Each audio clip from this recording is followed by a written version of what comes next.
তারাপীঠ ও কলকাতার অগ্নিকাণ্ডের ঘটনার পুনরাবৃত্তি যাতে বোলপুরে না ঘটে সেই লক্ষ্যে বোলপুর পৌরসভার উৎসর্গ মঞ্চে হোটেল মালিক ও ম্যানেজারদের নিয়ে গুরুত্বপূর্ণ বৈঠক অনুষ্ঠিত হলো। বৈঠকে উপস্থিত ছিলেন বোলপুরের অতিরিক্ত পুলিশ সুপার মানবেন্দ্র দাস, বোলপুর থানার আইসি সুদীপ্ত মুখোপাধ্যায়, বোলপুর মহকুমা পুলিশ আধিকারিক অর্পিত আর পারেখ এবং ফায়ার ডিপার্টমেন্টের আধিকারিকরা। এদিনের বৈঠকে বোলপুর শহরের প্রতিটি হোটেলকে অগ্নি নিরাপত্তা সংক্রান্ত একাধিক গাইডলাইন মেনে চলার নির্দেশ দেওয়া হয়। হোটেলগুলিতে প্রয়োজনীয় কাগজপত্র, অগ্নি নির্বাপন ব্যবস্থা এবং ফায়ার সেফটি সংক্রান্ত গুরুত্বপূর্ণ সরঞ্জাম যথাযথভাবে রয়েছে কিনা তা নিশ্চিত করতে বলা হয়। প্রশাসনের পক্ষ থেকে জানানো হয়েছে আগামী দিনে হোটেলগুলিতে চেকিং করা হবে। সেই সময় কোনো ধরনের গাফিলতি বা নিরাপত্তা ব্যবস্থায় ত্রুটি ধরা পড়লে সংশ্লিষ্ট হোটেল মালিক বা কর্তৃপক্ষের বিরুদ্ধে আইনানুগ ব্যবস্থা নেওয়া হবে।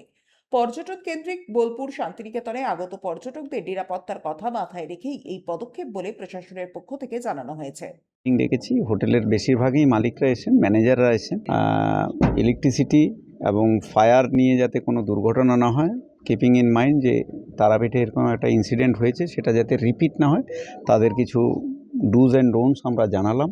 আশা করছি যে পয়েন্টসগুলো বললাম আমাদের কাছ থেকে শুনে নিয়ে ওনারা সবগুলো মানবেন এবং তার জন্য প্রশাসনিক যা হেল্প লাগবে আমার ওসি, আমার এসডিপিও সাহেব, আমার ইলেকট্রিসিটির যে ডিপার্টমেন্টের যে বড় বড় রিপ্রেজেন্টেটিভ এসছে, আমাদের ডিআইবির যারা এসছে, যে পয়েন্টে যার যা কিছু হেল্প লাগবে আমরা ফোন নাম্বারও শেয়ার করেছি, সেখানে ফোন করেও জানতে পারবে, হেল্প করব।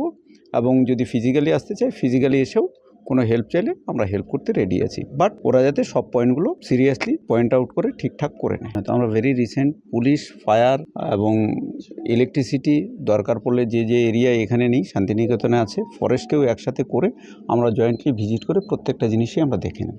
জয়ন্ত মণ্ডল, 99 নিউজ বাংলা, বোলপুর। আপনারা দেখছেন 99 নিউজ বাংলা। বদলাবো আমরা।